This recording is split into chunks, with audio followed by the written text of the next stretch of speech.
Halo Sobat Pasar Modal, bertemu lagi di kita pada sesi CMC Podcast Capital Market Community Galeri Investasi UNESA episode ke-6.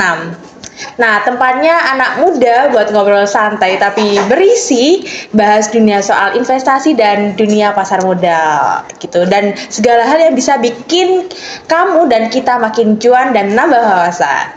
Nah, kali ini pada sesi podcast sekarang bersama oleh Kak Naufal. Dia adalah pengurus dari CMC 2025 pada Departemen Research dan Analis gitu. Nah, aku mau sapa-sapa dulu nih sama Kak Noval. Halo Kak Noval, Halo. apa kabar nih? Alhamdulillah baik. Alhamdulillah. Karena udah mulai sibuk kuliah, kalau selain aktif kuliah sekarang itu Kak Noval ngapain aja kesibukannya? Oke, aku selain aktif kuliah mungkin nyari tambahan uang dari market atau dari pasar modal, bisa dari trading ataupun investasi sih. Wah, mantap sekali. Kita juga seneng banget buat ngedatengin Kak Noval yang udah expert banget di dunia trading, apalagi di investasi digital gitu ya. Nah, nanti kita bakal kupas nih. Mulai dari kenapa milih kripto, lalu saham IPO juga, dan juga Kak Noval memilih trading, sampai gimana cara ngatur hasil investasinya biar gak asal cuan, tapi juga gak asal buat hilang cepet juga gitu investasinya.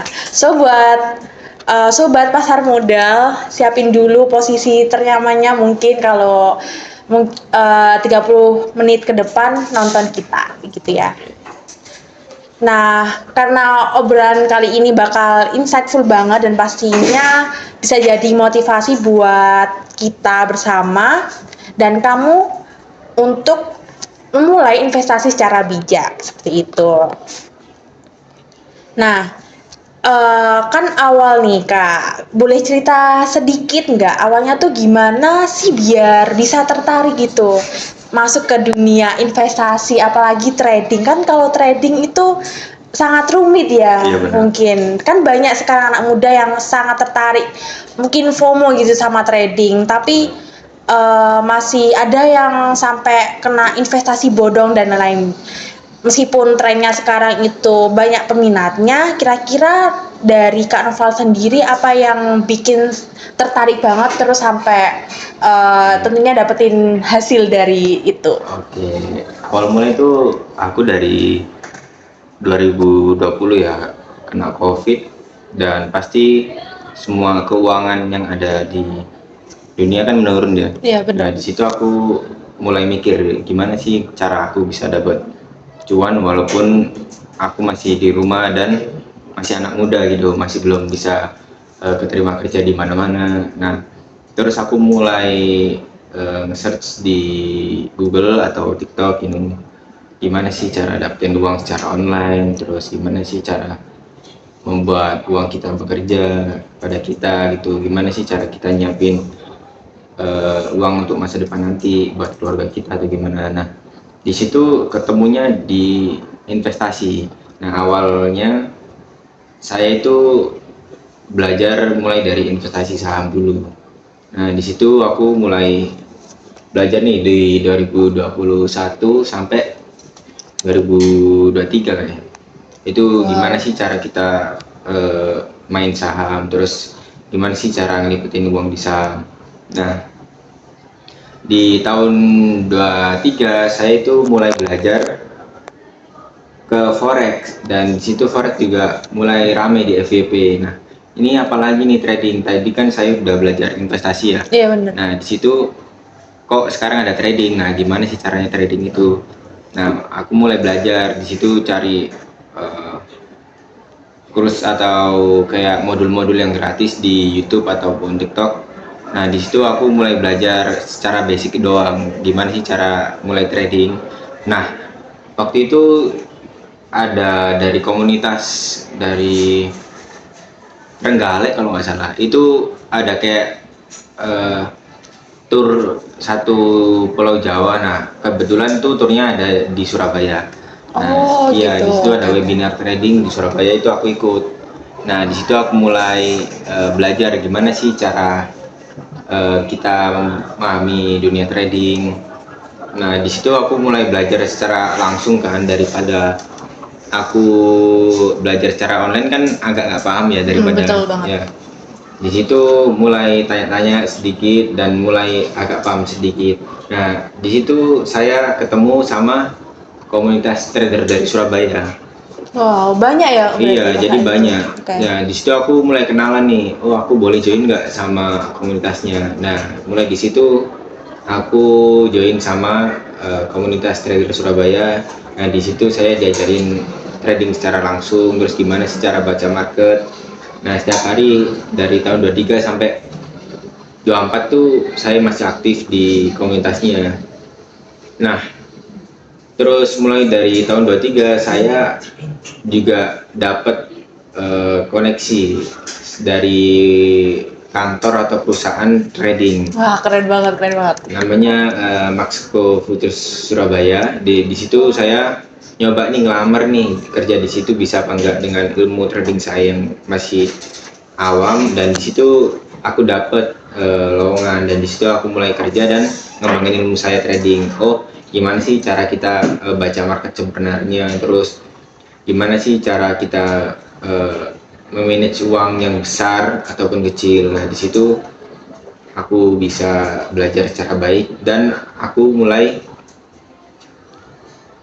ngembangin nih, dari aku cuma belajar ke saham, terus forex, terus bisa masuk ke kripto. Dan di situ di pertengahan juga aku belajar apa sih ini teknologi baru kayak kripto, terus saya mempelajari dan saya mulai masuk di instrumen tersebut.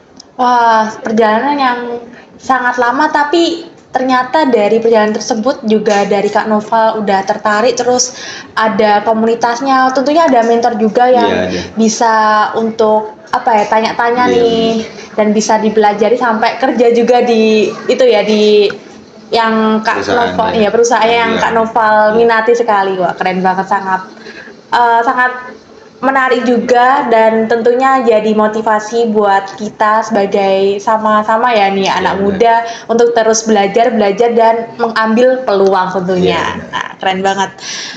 Aku setuju banget juga tadi Kak Noval itu, apa ya, kalau kita mungkin mau mempelajari sesuatu itu bener-bener selain otodidak juga mungkin dari ikut komunitas, Iya, terus benar. juga memperdalam ilmu di sana, dan juga memperbanyak relasi di komunitas itu.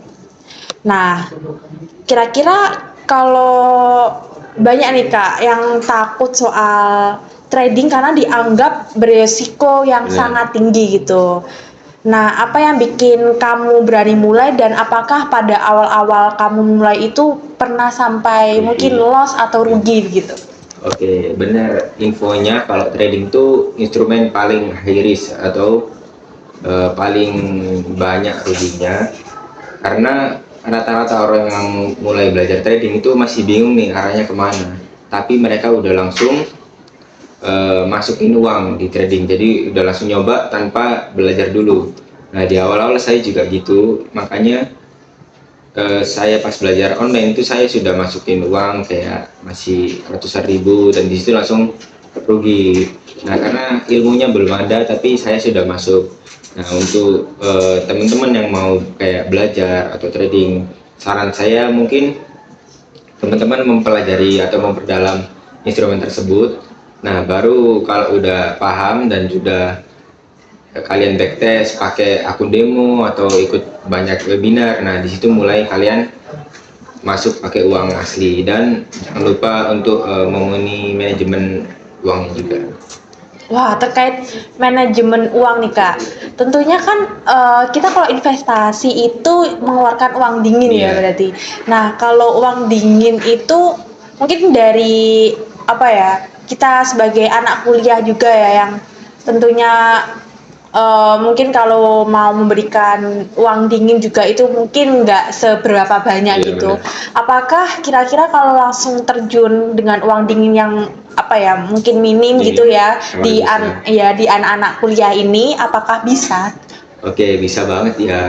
Tergantung, kita harus tahu yang pertama kan caranya kita trading dulu, kita punya ilmunya. Nah, kalau di trading ini kita bisa mulai juga dari uang-uang kecil atau uang ratusan ribu, Wow. uang dari sisa saku atau sisa uang dari anak kos atau anak mahasiswa. Nah, di situ kita harus juga bisa tahu gimana nih caranya buat uang kecil bisa di grow jadi besar juga. Makanya kita yang pertama itu harus tahu caranya dulu baru kita masuk. Tapi diusahakan itu uang yang kalau hilang pun kita nggak bermasalah sama uang tersebut. Oke, siap. Makasih ilmu dan tipsnya dari Kak Nova. Nah, kira-kira Kak Noval untuk saat awal atau mungkin saat ini, kira-kira kamu itu lebih fokus ke trading yang jangka pendek atau udah jangka panjang nih? Kalau Nah, mungkin awal sama kalau sama sekarang gitu. oke, kalau di awal saya masih belum mikirin itu ya, jadi kayak semua instrumen saya coba mana yang cocok, saya lanjut. Nah, kalau sekarang itu saya lebih ke diversifikasi aset sih, kayak 80% dari aset mungkin diinvestasiin, 20%-nya buat trading. Jadi yang paling high risk itu ditaruh di persenan yang kecil, uang kita yang sebagian kecil itu di trading. Nah, untuk keseluruhan uang kita itu yang besar atau yang lebih dominan itu dibuat investasi yang aman-aman. Oh begitu, oke, sangat insightful ininya ya. Nah, kira-kira kalau sekarang kan kamu juga selain aktif di trading juga di kripto gitu Iya. mainnya ya. Nah, bisa ceritain nggak instrumen apa aja yang sekarang Kak Noval mainkan gitu? Oke, kalau di kripto itu saya memanfaatkan momennya ya. Kalau di kripto setahu saya kan ada proses halving ya. Jadi halving tuh kayak 4 tahun sekali. Nah, di tahun-tahun ini kan tahun-tahun yang kripto lagi naik, makanya saya bisa memutuskan untuk masuk ke investasi saya di kripto. Nah, nanti kalau sudah masa-masa kriptonya turun, saya bakal memindahkan aset saya ke bursa saham juga. Jadi saya cuma memanfaatkan momentum yang ada di market, mana yang terbaik di saat ini saya masuk. Nanti kalau sudah mulai waktunya jelek atau turun, saya pindah ke market yang masih bullish gitu. Oh gitu, tetap memantau, melihat pergerakan dan juga peluang gitu ya? Iya. Oke. Nah, kalau terkait kripto nih, bagaimana cara Kak Noval menganalisis pasar kripto? Apakah lebih sering pakai technical analisis, fundamental, atau mungkin kombinasi dari keduanya? Oke, kalau kripto saya masih ke aset yang paling aman-aman aja, top 3 teratas antara mungkin Bitcoin, Ethereum, atau BNB atau XRP. Nah, di situ saya pilih koin-koin yang aman karena itu termasuk dari keuangan yang mau diinvestasikan yang jangka panjang.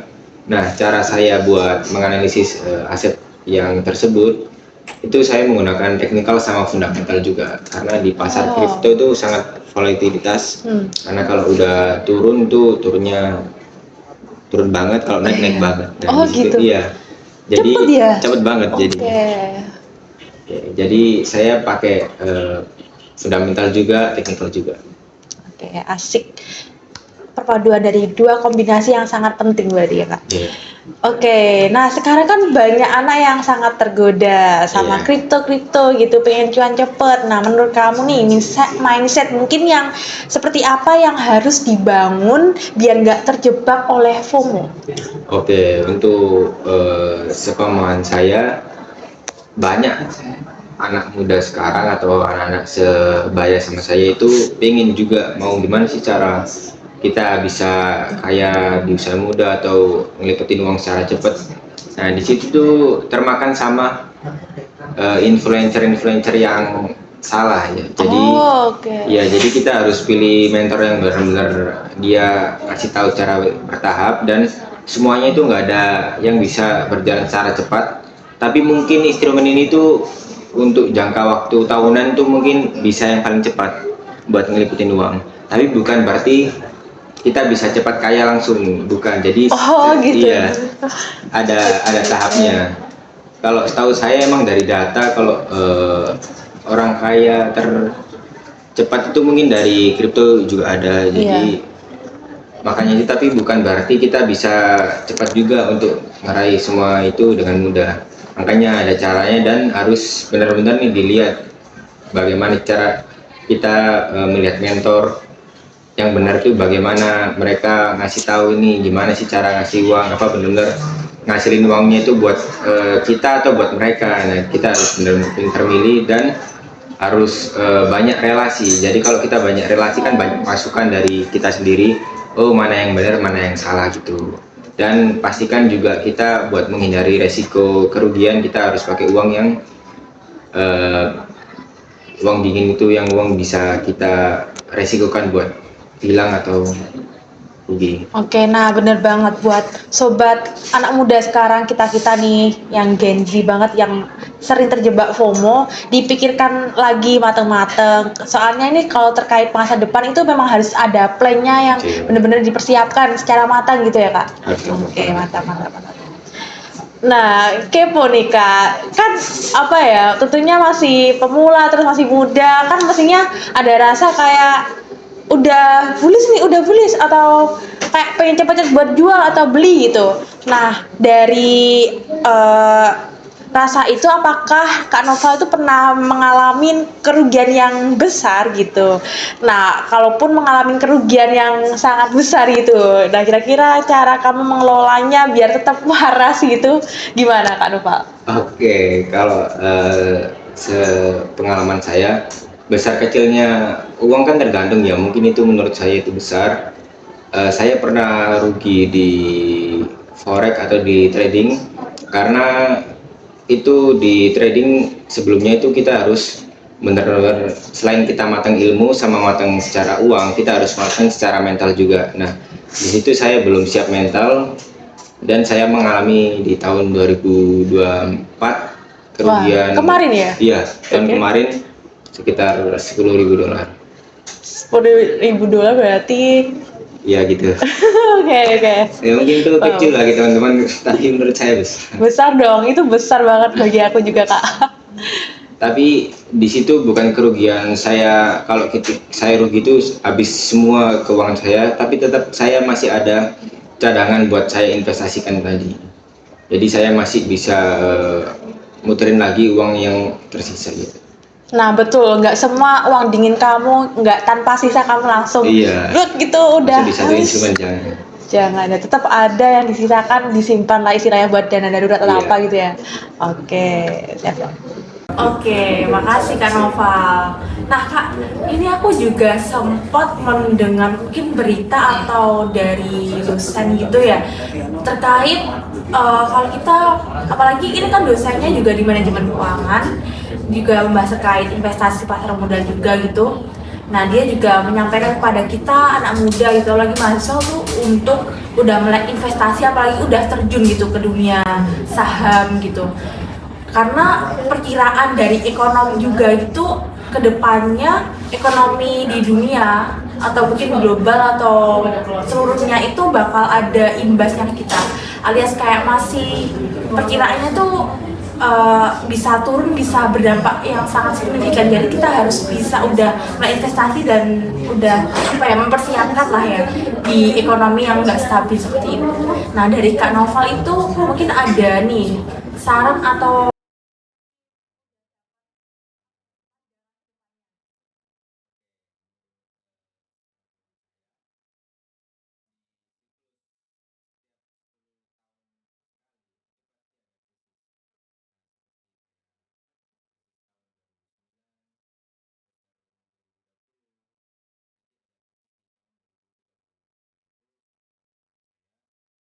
yang saya lihat atau saya pelajari dari mentor-mentor yang ada di sosial media, itu pasti ada krisis keuangan.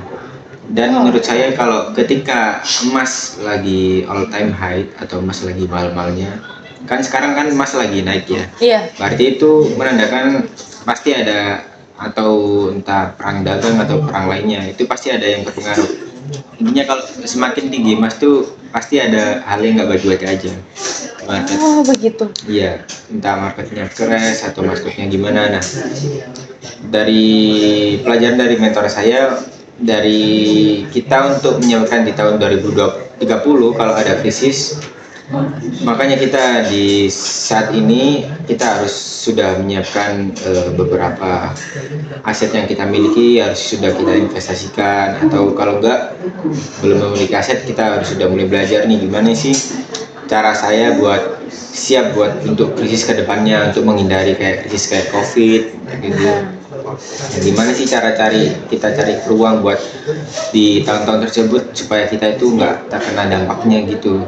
Nah, jadi kita harus mulai belajar. Kalau nggak ada modal, mungkin kita harus sudah siap ya, kita cari cuan tambahan, atau nanti udah lulus langsung kerja, ntar uang dari hasil kerjanya itu harus udah diinvestasikan, udah dipilihkan aset mana sih yang bagus buat jangka kedepannya gitu. Jadi kita harus benar-benar menghargai waktu, karena di seluruh instrumen investasi atau usaha itu semuanya perlu waktu, dan waktunya itu pasti bertahap ya. Nah, buat kita memanage waktunya supaya nggak terlalu lama, makanya kita harus mulai dari sekarang. Jadi teman-teman, saya harap juga sudah mulai belajar dari sekarang. Saya juga masih banyak yang harus saya pelajari juga, dan selalu mulai melihat investasi. Oke, bagus, bener banget. Kita tidak tahu ya kedepannya bakal kayak gimana. Seenggaknya kita sudah mempersiapkan diri gitu ya, biar seenggaknya kita nggak terlalu dapat imbas yang Iya, terlalu banyak Iya, gitu ya. Betul banget. Nah, ini kan masih sama-sama mahasiswa gitu ya. Apalagi soal investasi itu juga mungkin masih ada yang beranggapan itu masih mendang-mending, atau mungkin ada yang keterbatasan modal, atau mungkin ada uang tuh juga bingung gitu buat diarahin kemana kalau mulai investasi. Nah, dari situlah kalau udah sudah berinvestasi, kira-kira bagaimana cara untuk memanajemen keuangan gitu, apalagi untuk mahasiswa, dan apalagi kalau udah berkecimpung di pasar modal seperti itu. Kalau dari Kak Naufal sendiri itu biasanya gimana? Oke, kan tergantung ya, kita sebagai mahasiswa pendapatannya itu dari entah itu orang tua, ataupun kita punya usaha, ataupun dari kita kerja. Nah, kalau kita sudah mendapatkan dari sumber tiga penghasilan tersebut, nah kita itu harus membeli barang sesuai kebutuhan aja. Jadi jangan beli barang yang nggak sesuai kebutuhan dan itu menghabiskan semua energi kita, karena saya percaya uang itu adalah energi. Nah, saya harap teman-teman juga kalau membeli barang itu yang butuh aja, kalau nggak butuh uangnya disimpan. Nah, disimpannya itu buat investasi. Nah, di situ jadi teman-teman juga pasti nggak mungkin nggak ada modal, pasti ada modal gitu. Jadi selalu ada cara untuk kita buat berinvestasi atau menambahkan modal. Dan saran saya buat untuk tadi, supaya modal kita tetap aman atau tetap terjaga, nggak terjerumus dari kerugian, makanya kita harus belajar dan memilih instrumen yang pasti juga, dan selalu memilih mentor yang benar.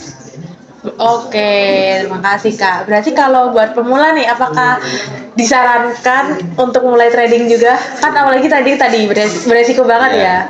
Untuk pemula, kalau untuk instrumen trading mungkin harus belajar dulu, sama sering-sering backtest atau sering ikut webinar untuk belajar, untuk memperdalam ilmu. Nah, kalau mulai berinvestasi mungkin bisa sekarang, mungkin misal pemula nih masih nol banget. Nah, kita itu bisa memilih instrumen investasi yang pasti atau yang masih aman lah. Saya tahu nggak semua instrumen itu bisa dikatakan pasti untung, tapi kita bisa milih instrumen ini pasti aman untuk kedepannya, entah itu emas atau saham blue chip atau kripto juga atau bitcoin, ya itu terserah. Oke, dari semua pengalamanmu tadi, apa pelajaran yang terbesar yang bisa Kak Naufal ambil, apalagi didapat dari dunia trading dan investasi? Oke, pelajaran yang saya ambil, saya mau share saja supaya teman-teman nggak ngulangin kesalahan yang saya buat. Mungkin kalian bisa menghargai waktu sih, karena setiap momen itu pasti ada hal yang harus kita eksekusi. Karena saya yakin luck itu ada, kayak keberuntungan itu selalu ada. Nah, kalau kita konsisten, kita akan bisa dapat kesempatan luck itu. Jadi kalau kita nggak disiplin, ketika kita ada peluang, kita bakal melewati peluang itu dan kita bakal mengalami kerugian, entah itu waktu, entah itu uang. Jadi kita harus benar-benar disiplin, meski nanti step by step selama kita berproses nggak kelihatan hasilnya ini. Tapi saya yakin pasti di kemudian hari atau ada satu hari itu pasti ada hari yang beruntungan, hari luck buat kalian. Jadi itu hari yang bisa mengubah entah itu pemikiran kalian atau mindset kalian atau keuangan kalian jadi lebih banyak. Jadi menghargai waktu sama disiplin aja sih, itu yang harus dijaga. Betul, kita tanamkan apapun mungkin ya kalau belajar atau entah itu belajar investasi ataupun belajar apa yang tentunya yang paling penting adalah konsisten dan Iya, juga disiplin. disiplin. Mantap sekali. Kalau balik ke awal nih Kak, apa hal yang bakal Kak Noval ubah dalam cara kamu berinvestasi? Kalau saya disuruh ngulang dari awal, Yes. saya bakal ngelakuin gimana pun caranya buat saya buat dapet uang, terus saya harus belajar lagi dan saya akan langsung mulai berinvestasi, karena itu rugi kayak kelihatan kalau kita udah di sekarang terus kita nggak masuk instrumen investasi yang sudah naik nih. Nah, di situ kita juga merasa rugi, sih kita nggak rugi secara uang tapi rugi secara waktu juga. Jadi kalau saya buat mulai dari awal, saya pasti nggak buang-buang waktu saya buat main atau buat nongkrong, pasti langsung buat cari uang, buat kerja atau segala pun buat cari uang terus buat diinvestasikan. Dan supaya di detik ini saya bakal mendapatkan uang saya yang sangat besar juga. Bener, kalau udah dapat Iya. uang itu kayak aku nyesel ya kenapa Iya. nggak dari awal Iya, gitu ya. dari awal gitu, Wah, ngelakuin ini gitu. Makanya saran saya buat teman-teman saya itu mulai aja dulu gitu supaya nanti di kemudian hari nggak nyesel. betul, mulai aja dulu. Oke, terakhir nih Kak. Tips singkat dong buat anak muda yang mau mulai berkecimpung nih di investasi tapi takut kehilangan uang. Kalau kita berani buat melakukan segala hal buat sesuatu itu pasti yakin pasti ada hasilnya, karena semua orang tuh punya uang tapi nggak semua orang tuh berani. Jadi semuanya ada resikonya, ketika kita bisa kontrol resikonya kita bisa dapatkan profit juga. Makanya yang penting tuh juga berani juga. Nah, mulai aja dulu berani. Oke, nah berakhir sudah dari insight-insight obrolan kita pada hari ini. Semoga apa yang disampaikan Kak Noval, insight pengalamannya yang tadi diberikan tips dan juga saran itu bisa teman-teman terapkan juga dan itu tentunya sangat bermanfaat sekali gitu. Nah, kurang lebihnya mungkin dari saya selaku moderator di sini dan juga Kak Noval, bila ada salah kata atau ucapan kami mohon maaf sebesarnya begitu. Nah, kami tutup jumpa kita pada podcast kali ini. See you next session podcast CMC.